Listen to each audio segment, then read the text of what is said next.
என்ன மகிமையா, என்ன குளோரியா, அதே சேம் குளோரியில அந்த தேவனுடைய வார்த்தை மாம்சமாகி இயேசு என்ற உருவிலே வருகிறது. இதுதான் மிகப்பெரிய ஒரு ரகசியம் பாருங்க.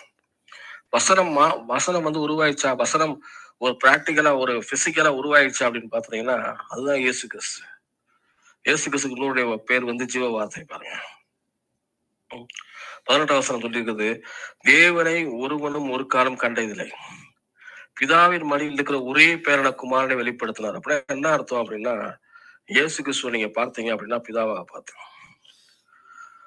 ஏன் இதை வந்து ரொம்ப டீப்பா சொல்றாருன்னா, அது யூத ஜனங்கள் வந்து பாருங்க வரப்போகிற மேசியாவை வந்து பெரிதா எதிர்பார்த்தார்கள். ஏன் எதிர்பார்த்தா, அப்ப இயேசு கிறிஸ்துவ மேசியான்றவங்க நம்பல. அப்ப இந்த இடத்துல வந்து அந்த ரகசியம் அப்படின்றதான் அவர் ரகசியமாகவே இருக்குது. இன்ன வரைக்கும் மற்ற யூதர்கள் வந்து மேசியா வரப்போறாரு, மேசியா வரப்போறான்னு நம்புறாங்களே, இந்த இயேசு கிறிஸ்துவ மேசியா அவர்கள் அங்கீகரிக்கல பாருங்க. அதைத்தான் அவர் கொஞ்சம் அழுத்தி தான் சொல்றாரு, அந்த வார்த்தை மாம்சமாகி மேசியான்ற ரூபத்துல வந்துட்டாரு. அவரோட ஈக்குவலான குளோரி, பிதாவைய தேவனுக்கு ஈக்குவலான குளோரி, தனி குளோரி இதுல கிடையாம சேம் குளோரியில வர்றாரு. அது மட்டும் கிடையாது, தேவனை ஒரு காலம் கண்ட பிதாவாகிய தேவனை யாரும் பார்த்தது இல்ல. யார் வெளிப்படுத்துறாருன்னா இவர் ரெப்ரசன்ட் பண்றாரு, இயேசு கிறிஸ்து வந்து ரெப்ரசன்ட் பண்றாரு. இதுதான் அந்த ரகசியம், மேசியா கொடுத்த ரகசியம் வந்து இதுதான். இதுதான் அவருடைய பிறப்பினுடைய ரகசியம். பார்த்தீங்கன்னா இன்னும் கொஞ்சம் டீப்பா போய் பார்க்கணும் அப்படின்னு பார்த்தா பிலிப்பியர் 2வது அதிகாரத்துல 6:8 எப்படியா சொல்லப்பட்டிருக்கு, அவர் தேவனுடைய ரூபமா இருந்தோம், தேவனுக்கு சமமா இருக்கிறதை கொள்ளையடின பொருளாக இல்லாமல் பாருங்க, கொள்ளையடிக்கிற பொருளா இல்லாமல் தான் கஷ்டப்பட்டு சம்பாதிச்ச, தான் கஷ்டப்பட்டு கொள்ளையடித்த அந்த மாதிரி ஒரு பொருளா இல்லாம அவர் தேவனுக்கு ஈக்குவலா இருக்கிறத என்ன பண்றாருன்னா, தேவனுடைய ரூபமா இருக்கிறார், தேவனுக்கு ஈக்குவலா இருக்கிறாரு. அது பெருசா இருக்காம சொல்றாரு, தம்மை தாமே வெறுமையாக்கி. 7வது வசனம் பிலிப்பியர் 2:6-8 7 பாக்குறேன். அடிமையின் ரூபம் எடுத்து மனுஷ சாயலானார். அவர் மனுஷ ரூபமாய் காணப்பட்டு மரண பரியந்தம், அதாவது சிலுவையின் மரண பரியந்தம் கீழ்ப்படிந்தவராகி தன்மை தாமே தாழ்த்தினார். பேர்பட்ட ஒரு காரியம் பாருங்க, எப்பேற்பட்ட தேவனுடைய தேவன் பாருங்க, எங்க இருந்து வந்திருக்காருன்னு பாருங்க. தேவனுக்கு சமமான பிறதை வந்து பெருசா நினைக்கல. அப்ப பிதாவாகிய உள்ளம் இயேசு கிறிஸ்துக்கு அப்படியே இருக்கிறது பாருங்க. எப்படியாவது ஜனங்களை விடுதலை ஆக்கணும். அதுக்கு என்ன ரூபம் எடுக்கிறேன், அடிமையின் ரூபம் எடுக்குமா, எடுக்க ரெடியா இருக்கிறேன். இறங்கினாரு, மாட்டுக்கோட்டை வரைக்கும் வந்தாரு பாருங்க. அடிமை ரூபம் எடுத்தாரு, மனிதர் பட்ட எல்லா கஷ்டங்களையும் பட்டாரு. ஏன்னா அவர் 100% மனுஷனு, 100% தேவன். ரெண்டு பேரும் 100% மனுஷனா இருந்தாலும் 100% தேவனா இருந்தால்தான் என்னையும் அவரை என்ன பண்ண, என்னையும் பிதாவாகிய தேவனையும் வந்து ஒப்புரவாக்க முடியும். ஏன் சார்பிலேயே அவர் 100% மனுஷனா இருக்கிறாரு, பிதாவாகிய தேவன் சார்பிலே 100% தேவனா இருக்காரு. அப்பேற்பட்ட ஒரு நபர் தான் மத்தியசம் செய்ய முடியும் பாருங்க, ரெண்டு பேர்த்துக்கு இடையில உள்ள அந்த பிரச்சனையை சரி செய்ய முடியும். ஏன்னா அவர் பாவம் மனிதன், தேவன் பரிசுத்தம் உள்ள தேவன் பாருங்க. ரெண்டு பேர்த்தையும் இணைக்கணும்னா ரெண்டு பேர்த்துக்கு ஒரு மீடியேட்டர் வேணும். மீடியேட்டர் ஒன் சைடு உள்ள மீடியேட்டர் வந்து அவங்க பக்கம் மட்டும் தான் பேசுவாங்க. மீடியேட்டர் ரெண்டு பக்கம் தெரிஞ்சவரா இருக்கணும் தான். அவர் என்ன பண்றாரு, மாம்சமாகி என்ன போல கஷ்டப்பட்டாங்க, இன்னும் மாம்சமாகி என்னுடைய பிரச்சனைகளை சந்திச்சு தன்னைத்தாமே வெறுமை எடுத்து அடிமையாகி என்னுடைய கஷ்டங்களை புரிஞ்சு தேவன் என்ன பண்றாருன்னா எங்க ரெண்டு பேர்த்தையும் ஒண்ணு வந்து சேர்க்கிறாரு பாருங்க. இதுதான் ஒரு மிகப்பெரிய ஒரு தயவு பாருங்க. இதுதான் வந்து இப்போ ஒரு பிறப்பினுடைய மிகப்பெரிய ஒரு ரகசியம். அது பர்பஸ் என்ன அப்படின்னு பார்த்தா, நல்லா நீங்க பார்த்தா மனுஷ ரூபமாய் காணப்பட்டார், மரண பரியந்தம், அதாவது சிலுவையின் மரண பரியந்தம் கீழ்ப்படைந்தவராகி தம்மை தாமே என்ன பண்ணாரு, தாழ்த்தினார். அப்ப எங்க வரைக்கும் போகணும்னு ஆசைப்படுறாரு பார்த்தோன்னா சிலுவை வரைக்கும் போகணும். சிலுவையில போய் பாவத்தை வந்து ஏற்றுக்கொள்ளணும், தன்னுடைய தரித்திரத்தை ஏற்றுக்கொள்ளணும், நம்முடைய பலவீனங்களை ஏற்றுக்கொள்ளணும், நம்முடைய வியாதிகளை ஏற்றுக்கொள்ளணும், நமக்கு ஒரு பரிபூர்ண விடுதலையை தரணும் பாருங்க. அதற்காக வந்து தெரிந்தே தன் அடிக்கப்படுகிற பொழுதும் தெரிந்தே பிறக்கிறாரு. அப்பேற்பட்ட அன்பு எவ்வளவு பெரிய அன்பு பாருங்க. ஏன்னா ஆட்டுக்குட்டியோட ரத்தம் எல்லாம் பாத்தீங்கன்னா 1 வருஷம் தான் அதோட வேலிடிட்டி. அதுக்கப்புறம் மறுபடியும் நீங்க போய் என்ன பண்ணணும், ரினியூல் பண்ணிட்டே இருக்கணும். இது அப்படின்றது பர்மனன்ட் சொல்யூஷன் பாருங்க. இவருடைய இயேசு கிறிஸ்து ரத்தம் நமக்கு பர்மனன்டான சொல்யூஷன் பண்ணும். அதற்காகவே ரத்தம் சிந்துவதற்காகவே பூமிக்கு வந்து வந்த ஒரு தேவன். எல்லாருமே சொல்லுவாங்க, கேலியா சொல்லுவாங்க, சிலுவையில 3 ஆணி இருக்கு, அவரு பிடிங்க தூக்கி வச்சு வர்றதுக்காக தேவனா, அவரால் முடியாது, அவரெல்லாம் ஒரு தேவனான்னுவாங்கப்பா. இல்ல, அவர் சிலுவையில சாகிறதுக்காகவே பிறந்தவர். அவரு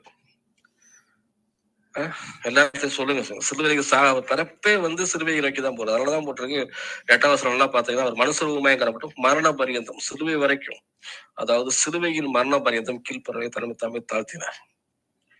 பாருங்க, இதுதான் தேவனுடைய பிறப்பினுடைய மிகப்பெரிய ஒரு ரகசியம். அது மட்டும் கிடையாது, அவருடைய சிலுவையை நீங்க பாத்துருவோம். இதுதான் பிறப்புடைய ரகசியம். இப்ப சிலுவையுடைய ரகசியம் பாருங்க, அவருடைய மரணம் பாத்தீங்கன்னா அப்போஸ்தலர் 2வது அதிகாரம் 2:23. அப்போஸ்தலர் 2:23. அப்படி இருந்தும் தேவன் நிர்ணயித்திருந்த ஆலோசனைப்படியையும் அவருடைய முன் அறிவின்படியும் ஒப்பு கொடுக்கப்பட்ட அந்த இயேசுவை நீங்கள் பிடித்து அக்கிரமக்காரன் கையினாலே சிலுவையிலே ஆணையடித்து கொலை செய்தீர்கள். பாருங்க, பேதுரு பிரசங்கம் பண்றாரு. அப்போஸ்தலருடைய காலத்துல பரிசுத்தாவியன் வந்ததுக்கு அப்புறம் எந்திரிச்சு பிரசங்கம் பண்றாரு. பிரசங்கம் பண்ணும்போது ஒரு காரியத்தை ஹைலைட் பண்ணி சொல்றாரு. என்ன சொல்றாரு அப்படின்னு பாத்தீங்கன்னா, தேவ நிர்ணயித்திருந்த ஆலோசனைப்படியும் அவருடைய முன் அறிவின்படியும் கர்த்தர் நிர்ணயித்திருந்தார். ஒப்பு கொடுக்கப்பட்ட அந்த இயேசு பிதாவாகிய தேவனால் ஒப்பு கொடுக்கப்பட்டார். இயேசு கிறிஸ்து எதுக்கு? சிலுவையிலே, கல்வாரி சிலுவையிலே. அது ஒப்பு கொடுக்கப்பட்ட இயேசுதான் நீங்க பிடிச்சு என்ன பண்ணாருங்க? சிலுவையில இருந்தீங்கன்றாரு. அப்ப என்ன அர்த்தம்? பிதாவாகிய தேவனால் அவரை ஒப்பு கொடுக்க முடியவில்லை என்றால் யாராலையும் ஒன்றும் செய்ய முடியாது. ஆனா தேவன் அப்பேற்பட்ட தேவன் கிடையாது. சிலுவையிலே முழு மனித குலத்துக்கும் ஒரு மிகப்பெரிய ஒரு ரட்சிப்பை கட்டளிடணும்னா தன்னுடைய ரத்தம் குமாரன் மூலமாய் சிந்தப்பட வேண்டும் பாருங்க. அதற்காக தேவனை ஒப்பு கொடுத்தார் சிலுவையில. அது எப்பேற்பட்ட ஒரு அன்பை நினைச்சு பாருங்க. நீங்க குட் ஃப்ரைடே கொண்டாட போறோம் பாருங்க. குட் ஃப்ரைடேல போறோம். இந்த காரியத்தை தியானிப்போம். ஒப்பு கொடுக்கப்பட்ட இயேசு, கிறிஸ்துடைய ரகசியங்கிறது அங்கதான் இருக்கு பாருங்க. ஏதோ பிடிச்சு பாவமா இருந்தாரு, பிடிச்சு அவர் மேல ஒரு குற்றத்தை சுமத்தி சிலுவையில அரைஞ்சிட்டாரு அப்படின்ற மாதிரி இல்லாம தேவன் அவரை சிலுவைக்கு ஒப்பு கொடுத்தார். அந்த ஒப்பு கொடுக்கப்பட்ட சிலுவை இயேசு தான் நீங்க என்ன பண்ணீங்க? சிலுவையில அரைஞ்சிட்டு. அதனால மேன்மை பாடுறதுக்கு ஒண்ணும் கிடையாது. அது மட்டும் கிடையாது. அதே பேதுரு எழுதுற பாருங்க, 1 பேதுருல 1வது அதிகாரத்துல 18-20 வசனங்கள் வச்சு பாருங்க. உங்கள் முன்னோர்களால் பாரம்பரியமாய் நீங்கள் அனுசரித்து வந்த வீணான நடத்திலிருந்து அழிவுள்ள வஸ்துகளாகிய வெள்ளினாலும் பொருளினாலும் மீட்கப்படாமல் குற்றமற்ற மாசற்ற ஆட்டுக்குட்டிகள் கிறிஸ்துவின் விளையாடப்பட்ட ரத்தத்தினாலே மீட்கப்பட்டவென்று அறிந்திருக்கிறீர்களா? அப்படி என்ன சொல்றாரு? நீங்க வெள்ளினாலும் பொண்ணுனாலும் மீட்கப்படல.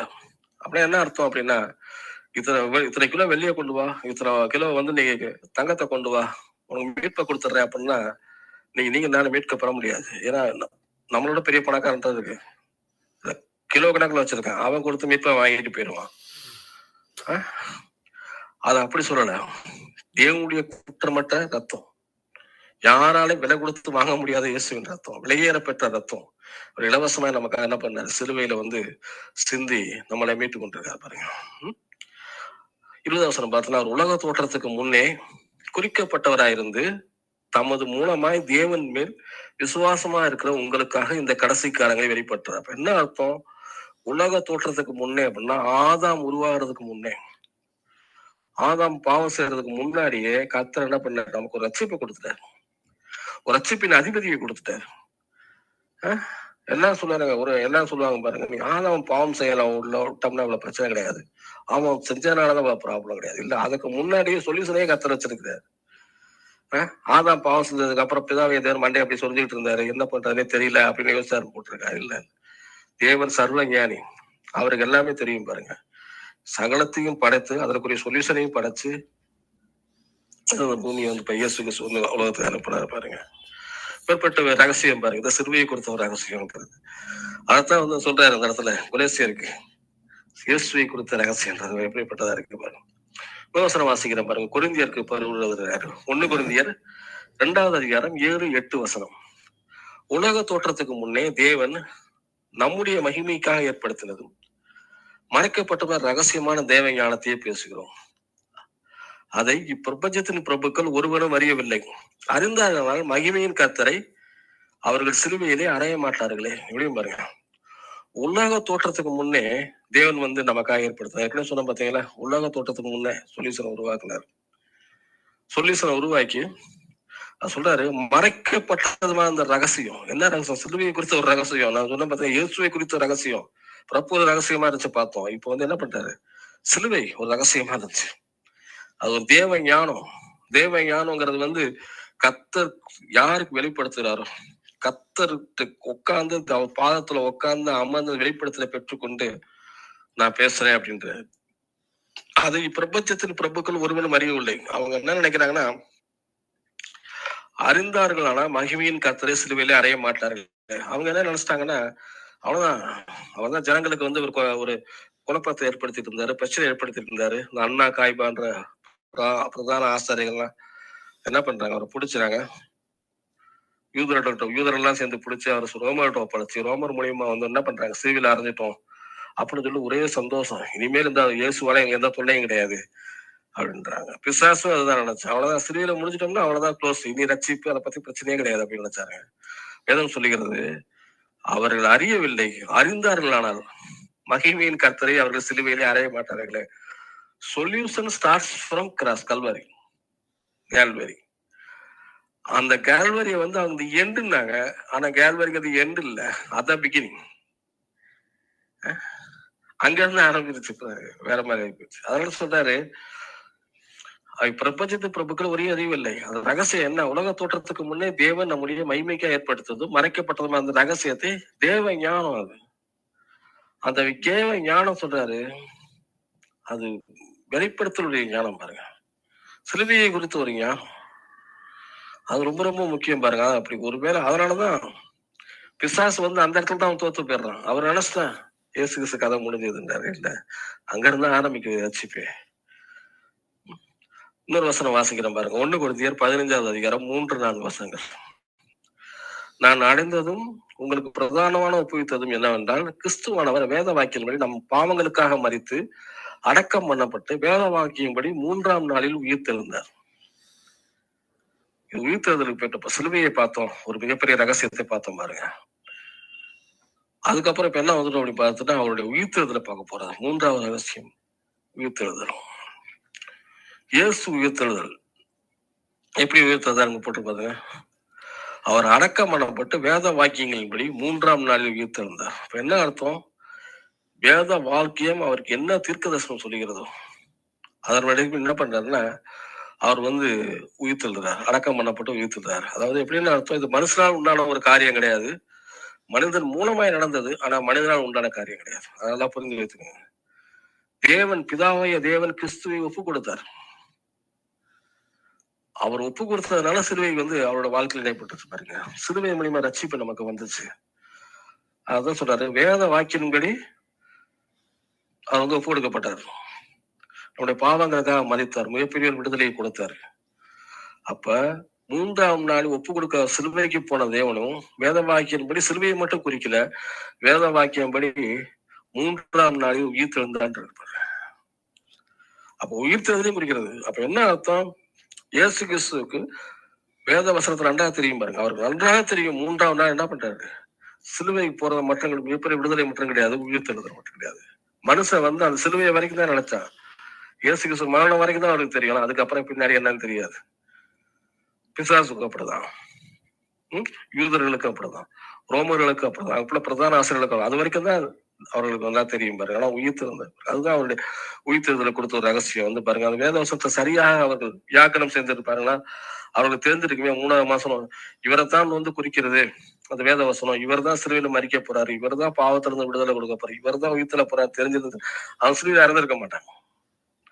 அதுதான் ரகசியமா போட்டிருக்கு. அந்த ரகசியத்தான் யாரு வெளிப்படுத்தப்பட்டது, அவருடைய சீசர்கள் வெளிப்படுத்துறாரு. அந்த வெளிப்படுத்துற அவர் எழுத வச்சிருக்கலாம். நீங்க நாலு வேதத்துல வாசிச்சு கொண்டிருக்கோம் பாருங்க. இன்னொரு வசனம் நல்லா தெரியும், அது எப்படி எழுதப்பட்டிருக்குன்னு நான் சொல்றேன் பாருங்க. அப்போஸ்தலர் நடபடிகள்ல பாருங்க 2வது அதிகாரத்துல 22-35 அவர் வந்து பேதுரு பிரசங்கம் பண்றாரு. அதுல சொல்றாரு 22வது வசனம், இஸ்ரவேலே நான் சொல்லும் வார்த்தைகளை கேளுங்கள், நீங்கள் அறிந்திருக்கிறபடி நசராய் இயேசு கிறிஸ்துவை கொண்டு தேவன் உங்களுக்குள்ள பலத்த செய்கைகளையும் அற்புதங்களையும் அடையாளங்களையும் நடப்பித்து அவைகளையும் உங்களுக்கு வெளிப்படுத்தினார். 23 அப்படி இருந்தும் தேவன் நிர்ணயித்திருந்த ஆலோசனைபடியையும் அவருடைய முன் அறிவின்படியும் ஒப்பு கொடுக்கப்பட்ட அந்த இயேசுவை நீங்கள் பிடித்து அக்கிரமக்காரன் கையினாலே சிலுவையிலே ஆணை எடுத்து கொலை செய்தீர்கள். யூதரை பார்த்து தைரியம் வந்து பேதுரு வந்து பிரசங்கம் பண்றாரு, ஒப்பு கொடுக்கப்பட்ட இயேசுவை தான் நீங்க என்ன பண்ணீங்க, ஏற்கனவே நம்ம பார்த்த மாதிரி நீங்க தான் சிலுவையில கொண்டீங்க, அவர் ஒப்பு கொடுக்கலன்னா உங்களால ஒண்ணுமே பண்ண முடியாதுன்னு சொல்றாரு.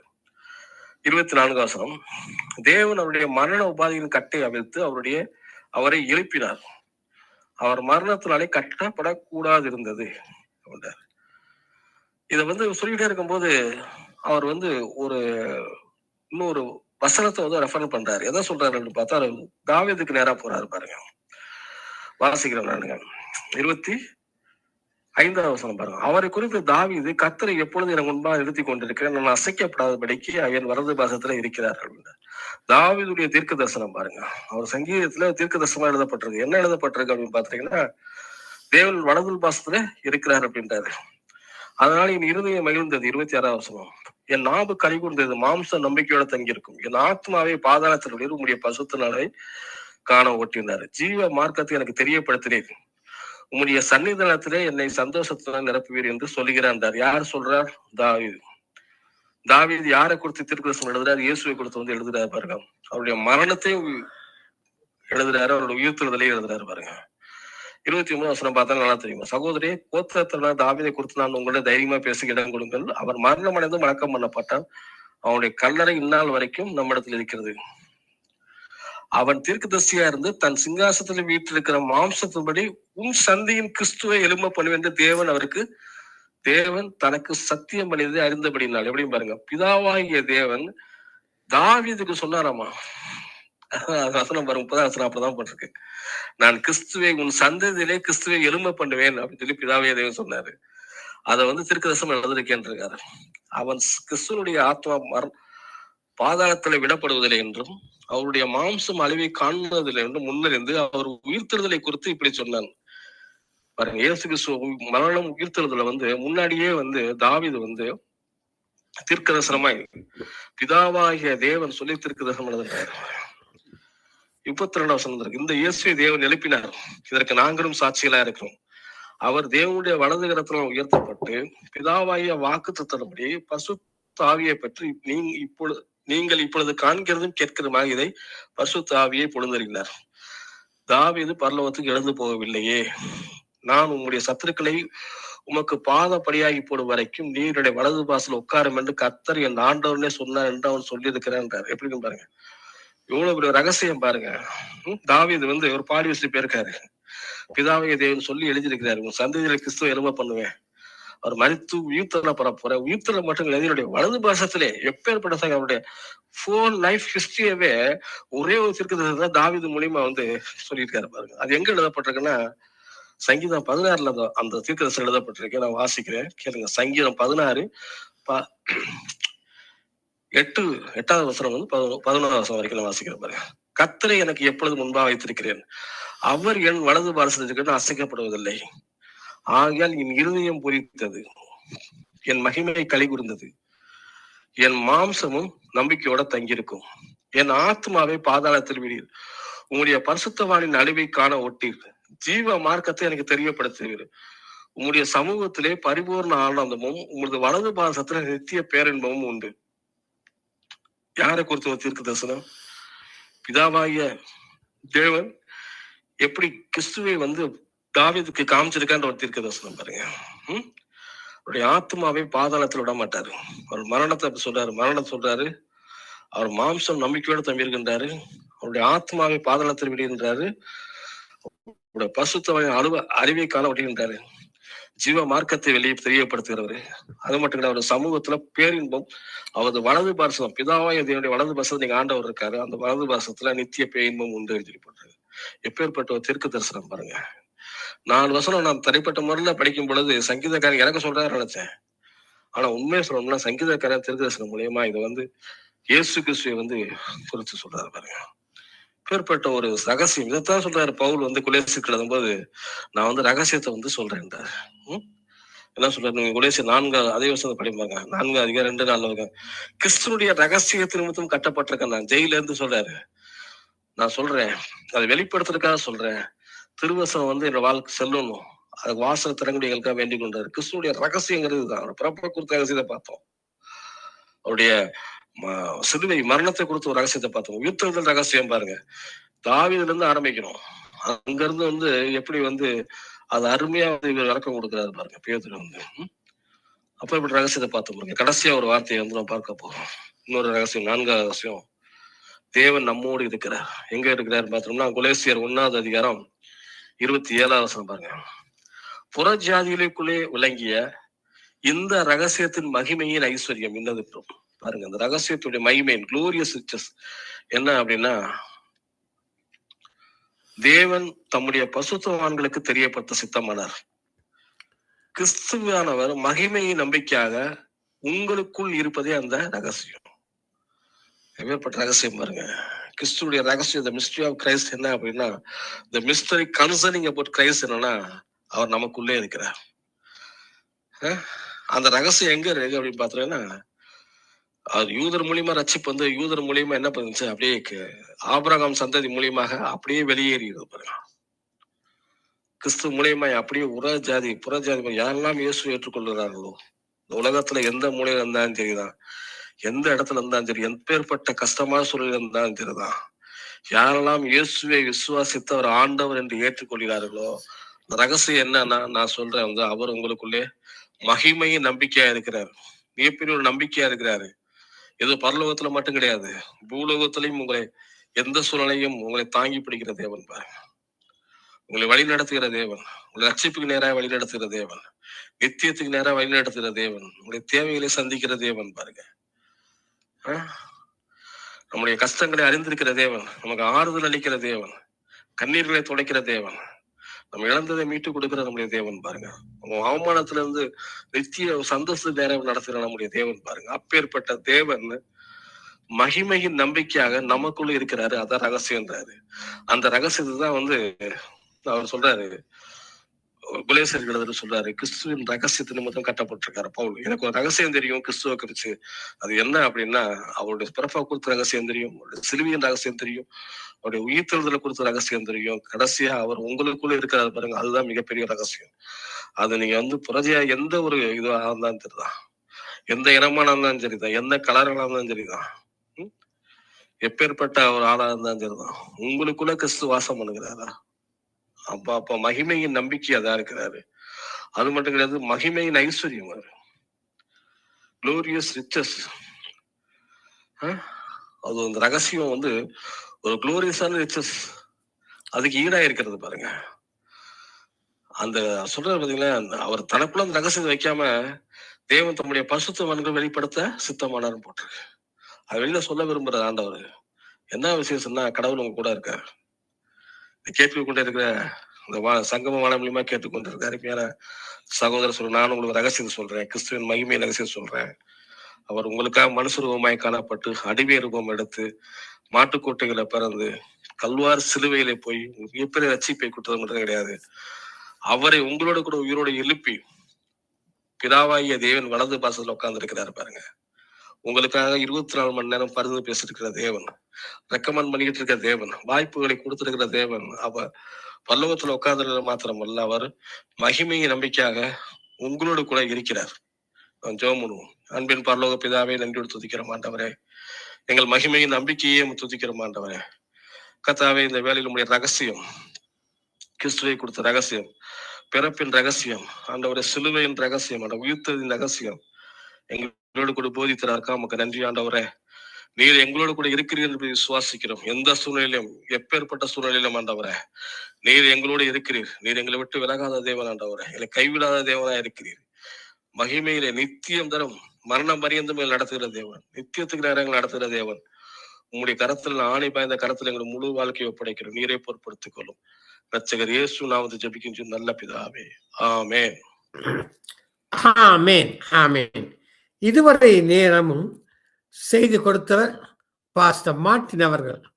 அவருடைய செய்தியிலே 3 ரகசியம், பிறந்தார், சிலுவை, உயிர்த்தெழுந்தார், அருமையான வார்த்தையை, அருமையான விளக்கத்தை கொடுத்திருந்தார். மிகவும் ஆச்சரியமாக இருந்தது. Pastor Martin, India. நாங்கள் அடுத்ததாக இந்தியாவில் தொடர்ந்து பாஸ்டர் 2வது செய்தியாக பாஸ்டர் விக்டர் போல், இந்தியா.